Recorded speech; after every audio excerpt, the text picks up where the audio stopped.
রাসূলুল্লাহ সাল্লাল্লাহু আলাইহি ওয়াসাল্লাম বলেন, কিছু মানুষ তো রোজা রাখে, এটা হয় শুধু না খেয়ে থাকার নামান্তর। রোজার সবর হলো, রোজা অর্থ হলো আল ইমসাকু আনিশ শাই, কিছু বিষয় থেকে বিরত থাকা।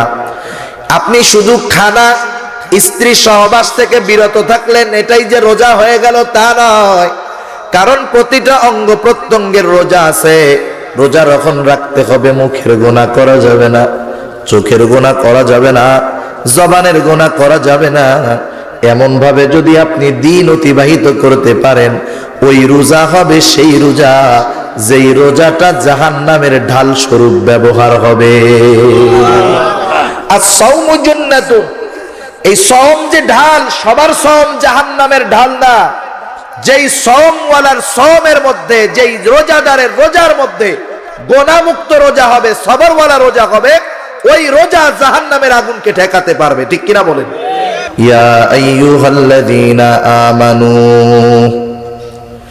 আল্লাহ রাব্বুল আলামিন বলেন, হে ঈমানদারেরা, ইসবিরু, সবর করো, ওয়াসাবিরু, সবরের উপরে অটল থাকো, ওয়ারাবিতু, সর্বদা জিহাদের জন্য তৈয়ার থাকো।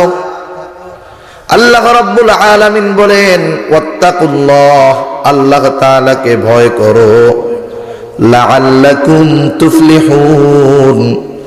লাআল্লা যখন কোরআনুল কারীমের মধ্যে আসে, নিশ্চয়তার অর্থ দেয়। তার মানে এই চারটা গুণ তুমি মুমিন যদি অর্জন করতে পারো, তুমি চূড়ান্ত দিনের চূড়ান্ত সফলতা লাভ করতে পারবে। এক নম্বর গুণ, আল্লাহ রাব্বুল আলামিন বলেন, ইয়া আইয়ুহাল্লাযীনা আমানুসবিরু, হে ঈমানদারেরা, সবর করো, সবর করো, ধৈর্য ধারণ করো। ধৈর্য এটা একটা মহৎ গুণ। কোরআনুল কারীমে আল্লাহ তাআলা বলেন, ইন্নাল্লাহা মা'আস সাবিরিন, আল্লাহ রাব্বুল আলামিন সবরকারীদের সঙ্গে থাকে। যারা ধৈর্য ধারণ করতে পারে, এদের সাথে থাকেন কে? আল্লাহ তাদের সাথে থাকেন। এখন সবর কোথায় করব, কোন পদ্ধতিতে করব? তাফসীরে মাআরিফুল কোরআনের মধ্যে আসছে, সাধারণত মুমিন সবর করবে তিন জায়গায়। কয় জায়গায়? এক নাম্বার, মুমিন সবর করবে তার ইবাদতের মধ্যে। এক নম্বরে মুমিন ইবাদতের মধ্যে সবর করবে। মুমিন গুনার থেকে বাঁচার ক্ষেত্রে সবর করবে। মুমিন মুসিবতের ক্ষেত্রে সবর করবে। এক নম্বরে মুমিনের সবর হবে ইবাদতের মধ্যে। ইবাদতের মধ্যে কেমন সবর করবে মুমিন? সবর শব্দের অর্থ হলো বিরত থাকা। সবর শব্দের অর্থ অন্য একটা অর্থ হলো বিরত থাকা, ধৈর্য ধারণ করা। এই মুমিন ইবাদতের মধ্যে কেমনে সবর করবে? ইবাদতের মধ্যে সবর করার অন্যতম পদ্ধতি হলো, মুমিন ইবাদতগুলা প্রথমত আল্লাহর সন্তুষ্টির জন্য করবে, এবং এই তরিকা হবে মুহাম্মাদুর রাসূলুল্লাহ সাল্লাল্লাহু আলাইহি ওয়াসাল্লামের তরিকা। তাহলে ইবাদতের মধ্যে যদি সন্তুষ্টি অর্জন উদ্দেশ্য থাকে আল্লাহর, আর পদ্ধতি যদি হয় আমার আপনার নবীর, তাহলে এটা হবে সবরওয়ালা ইবাদত। আর যদি আল্লাহর সন্তুষ্টি উদ্দেশ্য না থাকে, নবীর পদ্ধতি যদি ইবাদতের মধ্যে না থাকে, ওই ইবাদত হবে সবরবিহীন ইবাদত। ওই রকম ইবাদত আমাকে আপনাকে কঠিন মুসিবতের দিন জাহান্নাম থেকে বাঁচাতে পারবে না। প্রতিটা ইবাদতে সবর আছে, প্রতিটা ইবাদতে। নামাজের মধ্যে সবর আছে, রোজার মধ্যে সবর আছে, যাকাতের মধ্যে সবর আছে। যার ইবাদত সুন্নাত তরিকায় হয়, তার ইবাদতের মধ্যে সবর পাওয়া যায়। নামাজের মধ্যে সবর কেমন? নামাজের মধ্যে এক নম্বরে তার নামাজটা হবে আল্লাহ তাআলার সন্তুষ্টির জন্য। কারণ আল্লাহ তাআলাই আমাদেরকে নবীর মাধ্যমে শিক্ষা দেয়। নবী আপনি বলেন, ইন্না সলাতি ওয়া নুসুকি ওয়া মাহইয়ায়া ওয়া মামাতি লিল্লাহি রাব্বিল আলামিন। আমার নামাজ, আমার কুরবান, আমার জীবন, আমার মরণ সব রব্বুল আলামিনের জন্য, ঠিক কিনা? ইবাদতের মধ্যে প্রথম সবর হলো আল্লাহর সন্তুষ্টি অর্জন করা, দ্বিতীয় হলো আল্লাহর নবী ইবাদতটা যেই তরিকায় দেখায় গেছেন সেই তরিকায় করা। এখন প্রশ্ন হলো ইবাদতের সবর আমরা অর্জন করব কিভাবে? বাংলা বই পড়ে অথবা নিজে নিজে পড়ে ইবাদত শেখা যায়, কিন্তু ইবাদতের মধ্যে সবর অর্জন করা যায় না। যেমন আপনি জীবনে নামাজ পড়েন নাই, আপনি একটা নামাজের বই কিনে নিয়ে আসলেন। আপনি ওই বই যতই পড়েন না কেন, যতক্ষণ না কোনো আলেম আপনাকে হাতে কলমে নামাজ শিখায় দিবে, ততক্ষণ পর্যন্ত মদিনাওয়ালার নামাজ হবে না, ঠিক কিনা? যেমন একজন অতি পণ্ডিত উনি মোটরসাইকেল চালানো শিখবে। কি শিখবে? মোটরসাইকেল চালানো শিখবে। উনি গুগলে সার্চ করলেন, বাজার থেকে বই কিনে আনলেন এই মোটা একটা, কিভাবে মোটরসাইকেল চালানো শিখবেন। আপনি বলেন তো, এই লোকটা এই বইয়ের হাফেজ হয়ে গেল পড়তে পড়তে। হাফেজ হওয়ার পরে এরে ওই খোলা মাঠে একটা মোটরসাইকেল দিলেন যে তুই তো এই বইয়ের হাফেজ, তুই একটু মোটরসাইকেল চালা। 2 হাত যাইতে পারবে? আষাঢ় খাইয়ে ও মরবে, মোটরসাইকেলও ভাঙবে। এত কিছুর তো দরকার নাই। যে মোটরসাইকেল চালাইতে পারে তারে বল যে ভাই একটু মোটরসাইকেল শিখায় দে, আধা ঘন্টা লাগবে না, আপনি মোটরসাইকেলের চালক হয়ে যাবেন, ঠিক কিনা বলেন? অনুরূপ ভাবে ইবাদতে যদি সবর অর্জন করতে হয়, নবীর ওয়ারিস যারা, উলামায়ে কেরাম যারা, এনাদের কাছে গিয়ে ইবাদত গুলো শিখতে হবে, ঠিক কিনা বলেন? সেজন্য আমি যদি উলামায়ে কেরামের সাথে থাকি, আমি সবরওয়ালা ইবাদত অর্জন করতে পারবো। কেন? দেখেন আল্লাহ তাআলা বিভিন্ন ইবাদতের কথা কোরআনুল কারীমের মধ্যে বলছেন। নামাজের কথা আল্লাহ কোরআনে বলছেন, কিন্তু সমগ্র কোরআনে যদি আপনি তালাশ করেন, নবীর সুন্নাহ বাদ দিয়া, হাদিস বাদ দিয়া, শুধুমাত্র কোরআন থেকে যদি আল্লাহর আদেশ নামাজকে শিখতে চান, কিয়ামত হয়ে যাবে শুধু কোরআন থেকে। যেই পদ্ধতিতে নামাজ আমরা পড়ি, যেই কয় রাকাত পড়ি, শুধুমাত্র কোরআন থেকে কিয়ামত পর্যন্ত বাহির করতে পারবেন না, সম্ভব না। উলামায়ে কেরাম আছে, জিজ্ঞাসা করতে পারেন যে আল্লাহর নবীর হাদিস, সুন্নাহ, সিরাত বাদ শুধুমাত্র কোরআনুল কারীম দেওয়া হবে। সারা দুনিয়ার মুফাসসিরদেরকে বলা হবে, মুফাসসির সাহেবেরা, তোমরা যেই 5 ওয়াক্ত নামাজ পড়ি, যেই পদ্ধতিতে পড়ি, যেই কয় রাকাত পড়ি, তোমরা শুধুমাত্র কোরআন থেকে বের করে দাও, কিয়ামত পর্যন্ত সম্ভব না। দেখেন এত দামি একটা ইবাদত, অথচ এর পরিপূর্ণ পদ্ধতি আল্লাহ কোরআনে দেন নাই। কোরআনে আল্লাহ আদেশ করেছেন নামাজের।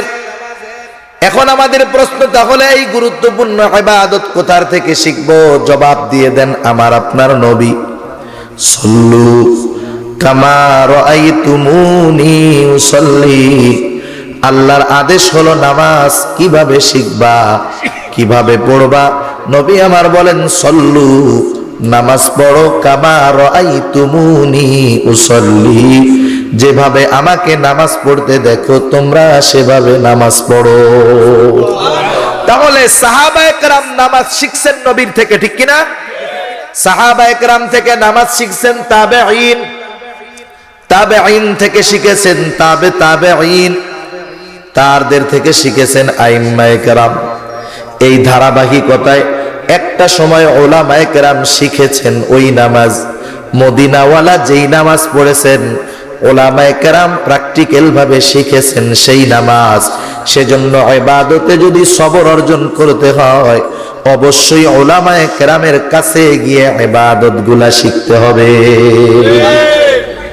দেখেন হজের সময় এক একজন আলেমরে, অথবা যে কয়েকবার হজ করছে, মুআল্লিম দেয়।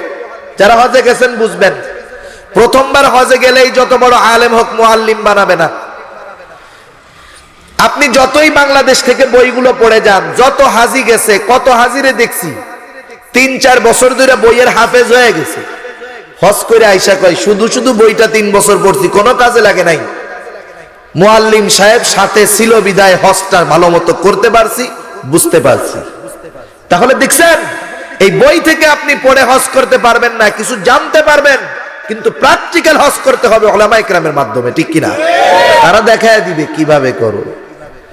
যাকাত দিতে চান, যাকাতের টাকা আপনার আছে, আপনি যতই যাকাতের কিতাবাদি পড়েন না কেন, পরিপূর্ণভাবে হক আদায় করে যাকাত যদি দিতে হয়, উলামায়ে কেরামের পরামর্শ ছাড়া, প্র্যাকটিক্যাল ছাড়া সম্ভব নয়। অনুরূপভাবে আপনি রোজা রাখলেন, রোজারও সবর আছে। রোজার সবর কি? রাসূলুল্লাহ সাল্লাল্লাহু আলাইহি ওয়াসাল্লাম বলেন, কিছু মানুষ তো রোজা রাখে, এটা হয় শুধু না খেয়ে থাকার নামান্তর। রোজার সবর হলো, রোজা অর্থ হলো আল ইমসাকু আনিশ শাই, কিছু বিষয় থেকে বিরত থাকা। আপনি শুধু খানা, স্ত্রী সহবাস থেকে বিরত থাকলেন, এটাই যে রোজা হয়ে গেল তা নয়, কারণ প্রতিটা অঙ্গ প্রত্যঙ্গের রোজা আছে।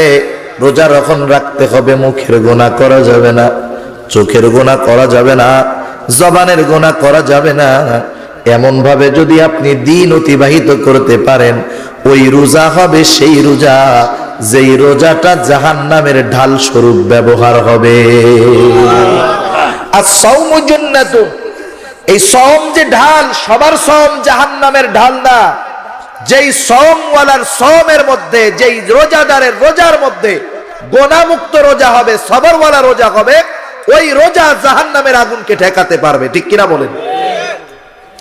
আপনি হজ করতে গেছেন, হজের মধ্যেও সবর আছে।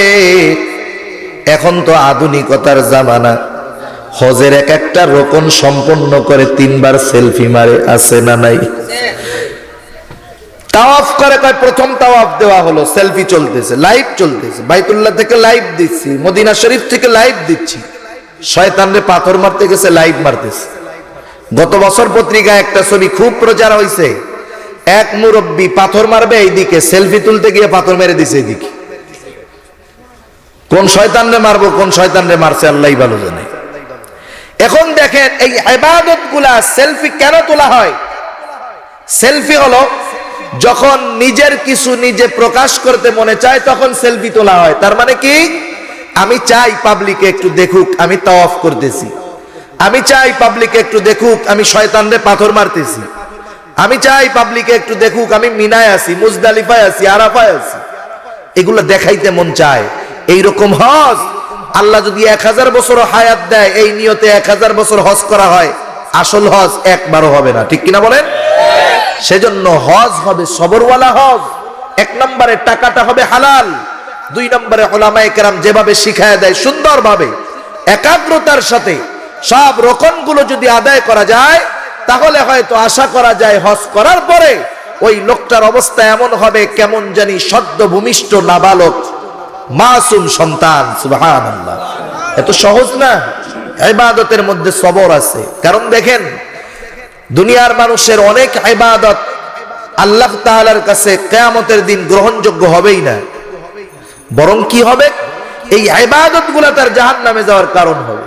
আল্লাহ বলেন, ওয়াকাদিমনা ইলা মা আমিলু মিন আমালিন ফাজআলনাহু হাবাআম মানসুরা।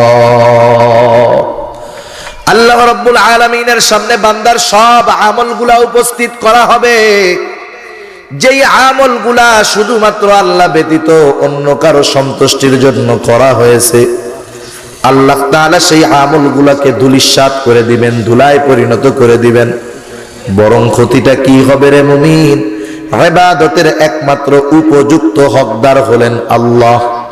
তাহলে আল্লাহ যেটার হক, যেটার পাওনা, সেটা যদি মানুষের খুশির জন্য করা হয়, মানুষকে দেখানোর জন্য করা হয়, শিরক হয়ে যায়, রিয়া হয়ে যায়, লৌকিকতা হয়ে যায়, আমল বাতিল। রিয়াওয়ালা ইবাদতের কারণে শাস্তি হবে, জাহান্নামে যেতে হবে। এই জন্য আমার আপনার আমল যত হোক, সন্তুষ্টি উদ্দেশ্য হবে কার? এটাই হলো ইবাদতের সবব। তারা হলে কি অবস্থা হবে রে মুমিন? রাসূলুল্লাহ সাল্লাল্লাহু আলাইহি ওয়াসাল্লাম বলেন, কিয়ামতের দিন সর্বপ্রথম 3 শ্রেণীর মানুষকে আল্লাহ হিসাবের জন্য ডাকবে। 1 নম্বরে একজন শহীদকে ডাকবে, শহীদ। রক্তাক্ত অবস্থায় আল্লাহর সামনে উপস্থিত হবে শহীদ। আল্লাহ তাআলা জিজ্ঞাসা করবে, রে গোলাম, তোমার এই অবস্থা কেন? ওই লোকটা বলবে, আল্লাহ, আপনার দ্বীন প্রচার করার জন্য কাফেরের বিরুদ্ধে জিহাদ করতে করতে জীবন দিয়ে দিয়েছি। আল্লাহ তাআলা জিজ্ঞাসা করবে, কার উদ্দেশ্য তুমি জিহাদ করছো? ওই লোকটা বলবে, আল্লাহ, শুধুমাত্র আপনার সন্তুষ্টির জন্য করেছি। আল্লাহ তাআলা বলবেন, না বান্দা, আমি আল্লাহ তোমার অন্তরের খবর জানি।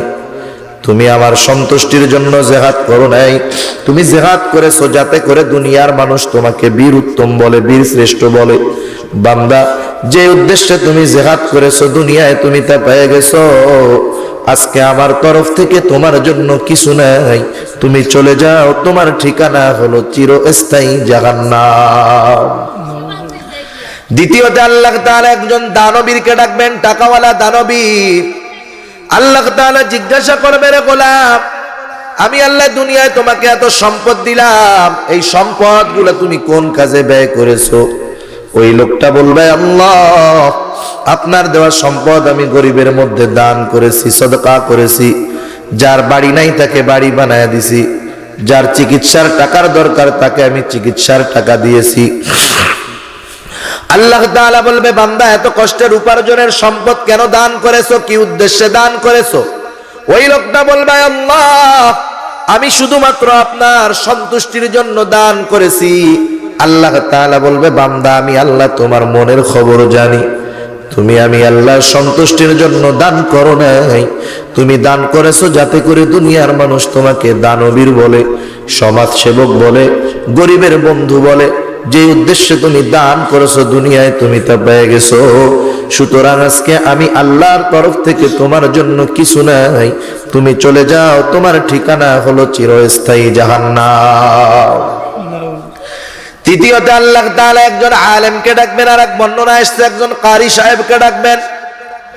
আল্লাহ তাআলা জিজ্ঞাসা করবে, ও গোলাম, এত কষ্ট করে দুনিয়ায় কেন তুমি ইলম অর্জন করছো? ওই লোকটা বলবে, আল্লাহ, শুধুমাত্র আপনার সন্তুষ্টির জন্য আমি ইলম অর্জন করেছি। আল্লাহ তাআলা বলবে, না বান্দা, তুমি মিথ্যা বলতেছো।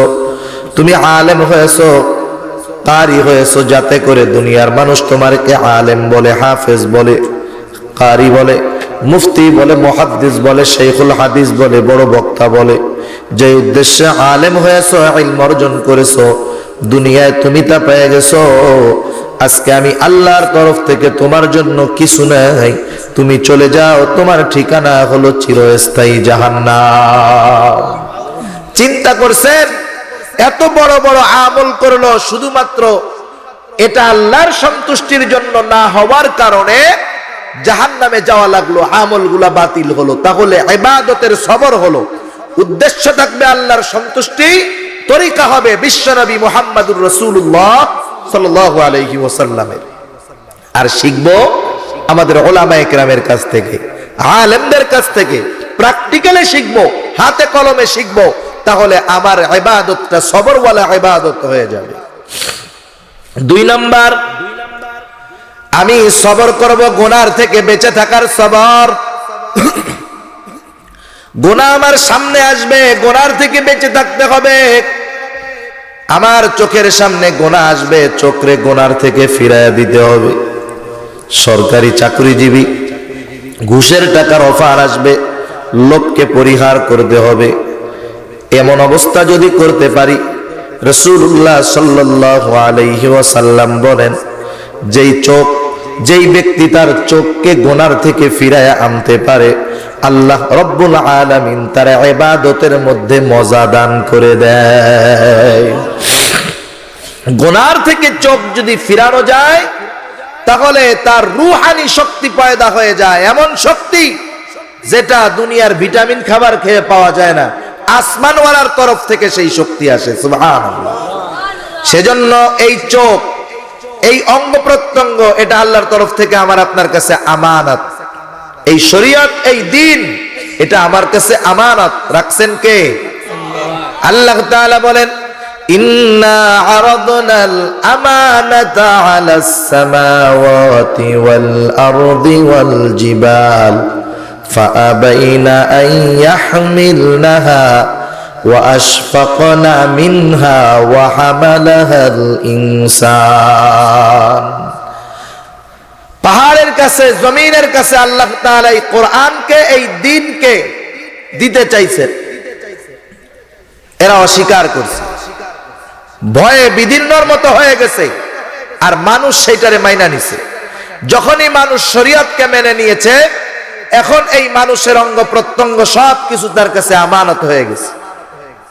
এজন্যই আল্লাহ তাআলা কোরআনে বলেন, ইয়ালামু খাইনাতাল আয়ুন ওয়া মা তুখফিস সুদূর। আল্লাহ তাআলা তিনি জানেন চোখের কি খেয়ানত আমি আপনি করি। আল্লাহ জানেন আমার অন্তরের গহীন কোণে কি লুকায়া রাখছি। সুতরাং আমি যা দিয়ে গুনাহ করি না কেন, যে অঙ্গ প্রত্যঙ্গ দিয়ে গুনাহ করি না কেন, যেই আল্লাহ অন্তরের খবর জানেন, সেই আল্লাহর বাহিরের অঙ্গ প্রত্যঙ্গের খবর এমনিই জানা থাকবে, এটাই স্বাভাবিক। সেজন্য আমাকে গুনার থেকে সবর করতে হবে। গুনাহ তো সামনে আসতেই পারে, কিন্তু গুনার থেকে যদি বিরত থাকা যায়, রুহানি শক্তি পয়দা হয়ে যাবে। ঠিক কিনা বলেন? দেখেন, গুনার থেকে ওই ব্যক্তির বাঁচা বড় কঠিন যার সামনে গুনাহ আসে। যার সামনে গুনাহ আসে সে যদি গুনার থেকে বাঁচে তার জন্য কঠিন। যার গুনাহ করার সুযোগ নাই সে গুনাহ করবে কেমনে? যেমন দেখেন ফেরেশতারা, এদের কি গুনাহ করার সুযোগ আছে নাকি? সুযোগ নাই। মানুষ তো তার আমলের দ্বারা ফেরেশতাদের চাইতে সম্মানিত হয়ে যেতে পারে। কেন পারে? কারণ ফেরেশতা এমন একটা জাত যারে আল্লাহ গুনাহ করার ক্ষমতা দেয় নাই, তাই গুনাহ করে না। কিন্তু মানুষ এমন একটা জাতি যাকে আল্লাহ তাআলা গুনাহ করার সুযোগও দিছে, নেক করারও সুযোগ দিছে, নগদ নগদ ধরাও দেয় না। তাহলে গুনাহ করার সুযোগ থাকার পরে যে গুনাহ করলো না তার মূল্য বেশি, না গুনাহ করার সুযোগই নাই এই জন্য করে নাই তার মূল্য বেশি? কার হবে? যার গুনাহ করার সুযোগ আছে কিন্তু গুনাহ করে না। একজন দুই বন্ধু একসাথে চাকরি পাইছে, একজন পাইছে প্রাইমারি স্কুলে আর একজন পাইছে সচিবালয়ে। সচিবালয়ে যে চাকরি পাইছে ও তো কয়দিনে ঘুষ খেয়ে একবার বিল্ডিং 5 তলা, কিন্তু প্রাইমারি স্কুলের যে টিচার ওর টিনের ঘর। এবার দুই দোস্ত এক জায়গায় হয়েছে, তুমি কি করলা? আমি তো 5 তলা বাড়ি বানায় ফেললাম। তুমি? বলে ভাই আমি ঘুষ টুস খাই না। আমার কথা হলো চাকরি করো প্রাইমারি স্কুলে, পাইলেই না খাইবা। ঠিক কিনা বলেন? ও বেটা তো পায় তাই খায়। সেজন্য যে সুযোগ আছে এরপরেও গুনাহ করে না, এ হলো গুনার থেকে সবর করে নেওয়ালা মুমিন। ঠিক কিনা বলেন? সেজন্য গুনাহ সামনে আসবে, আমাকে আপনাকে চোখ নামায়া দিতে হবে। যুবক, তুমি রাস্তায় চলবা, সুন্দরী নারী হয়তো তোমার প্রথম নজরে বেঁধে যাবে, সাবধান। প্রথম নজর কিন্তু তোমার, দ্বিতীয় নজর তোমার নয়, দ্বিতীয় নজরটা হবে শয়তানের। এই নজর হলো বিষাক্ত তীর। এই নজর থেকেই কত বড় দর্শন থেকেই একটা সময় এই দর্শনটা ধর্ষণে পরিণত হয়। ঠিক কিনা বলেন? কতজন এক নজর দেখার পরে ভালো লাগছে, পিছু লাগছে, এক সময় কত ক্রাইম করে বসছে, অনেক অন্যায়ের সাথে জড়ায় গেছে। এই চোখ বড় একটা গুনার মাধ্যম। সেজন্য এই নজর হলো বিষাক্ত তীর, এটাকে হেফাজত করতে বলছেন আমার আপনার নবী। আর আল্লাহ তাআলা অঙ্গ প্রত্যঙ্গের খেয়ানতের কথা বলছেন, কিন্তু বিশেষ করে উল্লেখ করেছেন চোখের কথা, যে ইয়ালামু খাইনাতাল আয়ুন।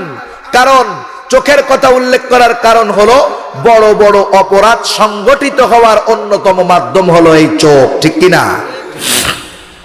সেজন্য আমি আমার চোখকে হেফাজত করব, সাথে সাথে আনুষঙ্গিক জবানের হেফাজতটাও করব, জবানের গুনার থেকে সবর করব। আমি আপনি আমার আপনার যৌনাঙ্গকেও হেফাজত করব। কারণ নবী রহমত বলেন, তোমরা তোমাদের জবান আর লজ্জাস্থান হেফাজতের গ্যারান্টি দাও, আমি নবী তোমাদেরকে জান্নাতের গ্যারান্টি দিয়ে দিব। সেজন্য আমরা এই দুই চোয়ালের মধ্যবর্তী গোস্ত জিহ্বারে হেফাজত করব। আল্লাহ নবীও বলেন, আল মুসলিম মান সালিমাল মুসলিমুনা মিন লিসানিহি ওয়া ইয়াদিহি। আরে মুসলমান কে? যার হাত এবং মুখ থেকে অপর মুসলমান নিরাপদ থাকে। সেজন্য আমরা গুনার থেকে সবর করব, গুনাহ করব না, নেকের কাজ করব।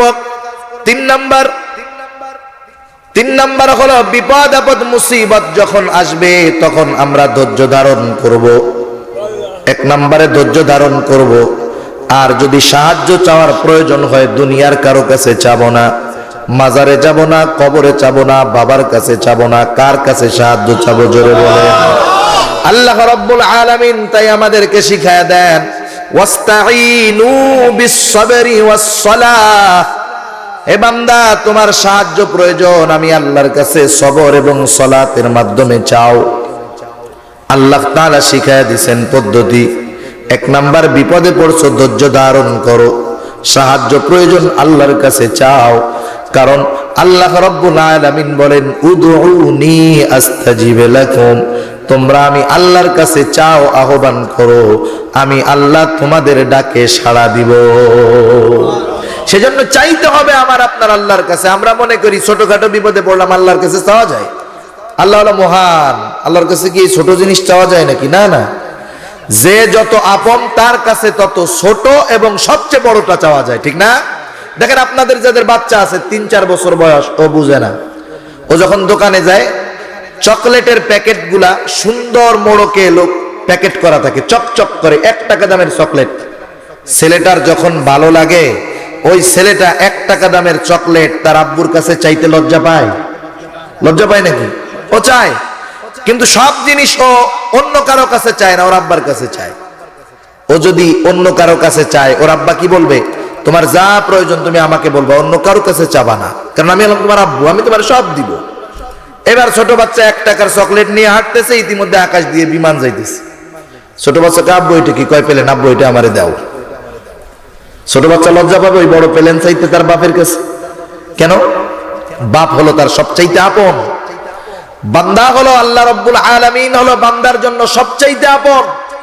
এই জন্য ছোট থেকে ছোট, ক্ষুদ্র থেকে ক্ষুদ্রাতীত, বৃহত্তম থেকে বৃহত্তর সব বান্দা আল্লাহর কাছে চাবে। কোনো লজ্জা করার কোনো কিছু নাই।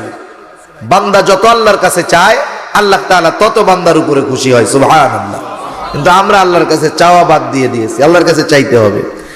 বিপদ আপদ মুসিবত দেন আল্লাহ, বিপদ আপদ মুসিবত থেকে উদ্ধার করেন কে? আওয়াজ দিয়ে কর। সেজন্য আল্লাহ বলেন সবর এবং সালাতের মাধ্যমে আমার কাছে চাও। অনেক সময় তো মানুষের জীবন এমন হয়েছে পয়গম্বর আলাইহিস সালাম সাহাবাদের মতো সবর আমরা হয়তো করতে পারবো না। পয়গম্বররা কেমন সবর করেছেন, কত নবীকে তার উম্মত মেরে ফেলছে, কিন্তু পয়গম্বররা তাদের উপরে অভিশাপ দেন নাই। আমার আপনার নবীর কত সবর ছিল। নবী আমার তায়েফের ময়দানে যখন গেছে, হযরতে যায়েদ রাদিয়াল্লাহু তাআলা আনহু তার সাথে ছিলেন। আল্লাহর নবী তায়েফের ময়দানে যখন গেছে, দুষ্টু কাফেরেরা আল্লাহর নবীর বিরুদ্ধে ছেলেদেরকে লেলায় দিছে, পাথর মারা শুরু করেছে।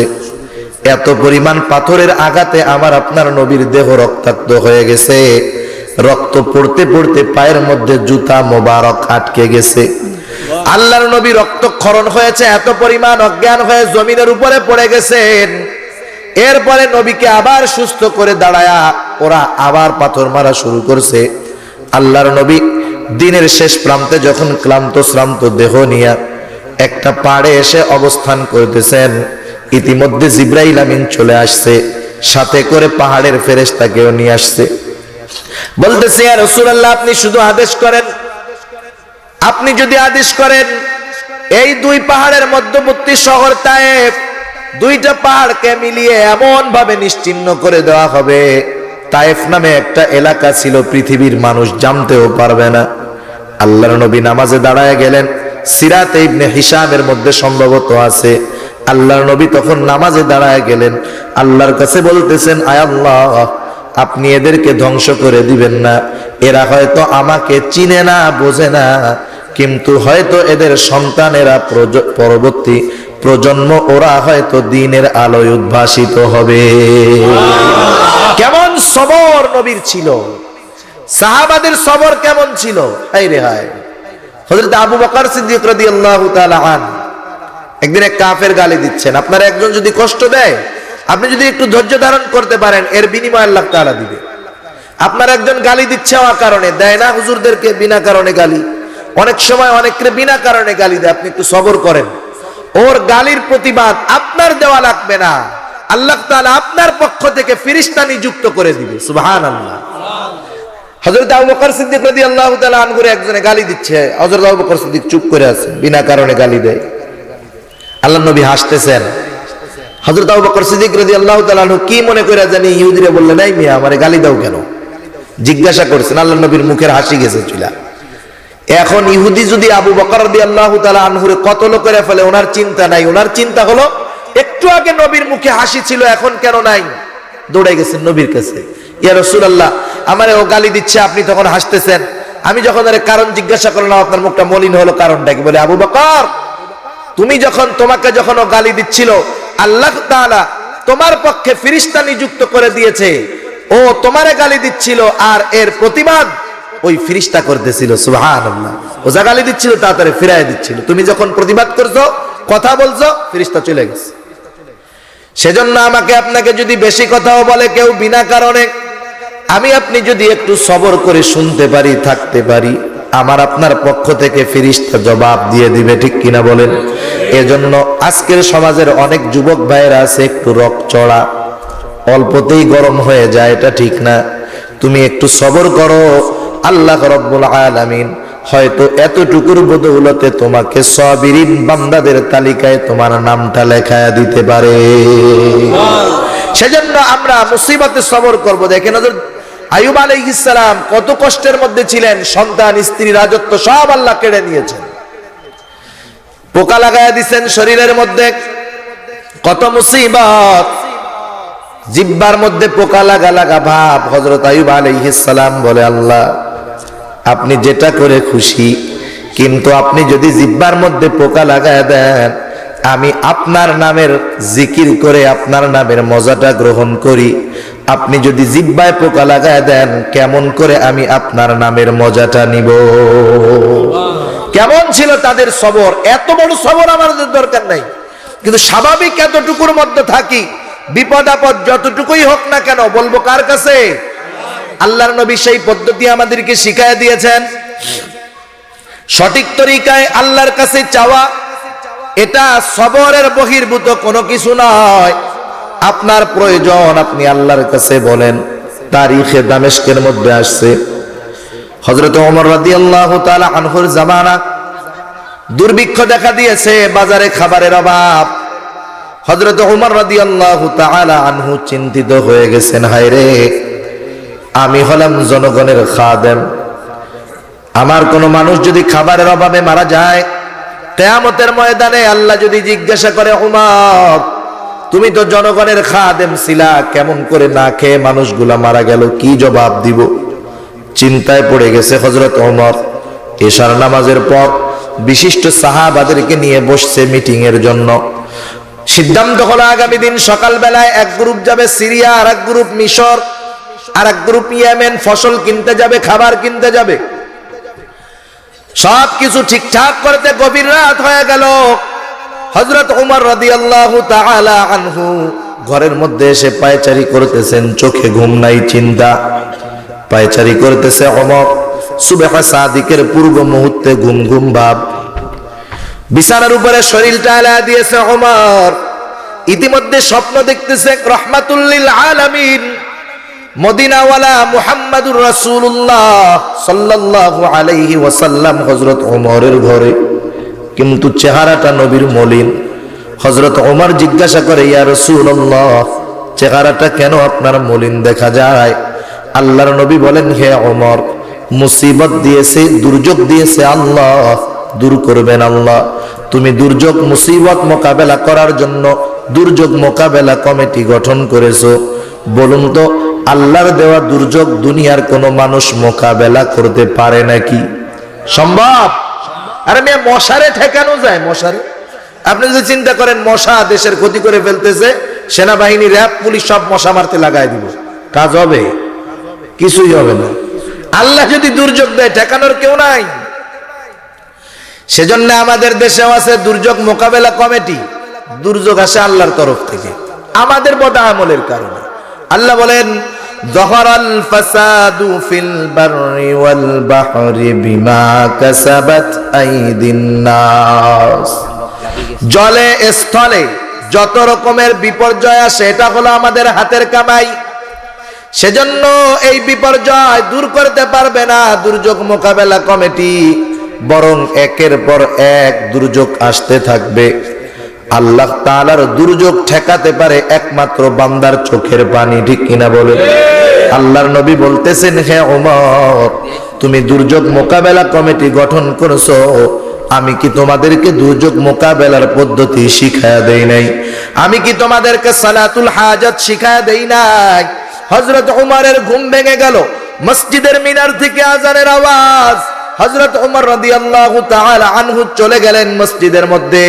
ফজরের নামাজের পরে বলতেছেন, রাখো, কোথাও কারো যাওয়া লাগবে না, সালাতুল হাজতের আমল শুরু করে দাও।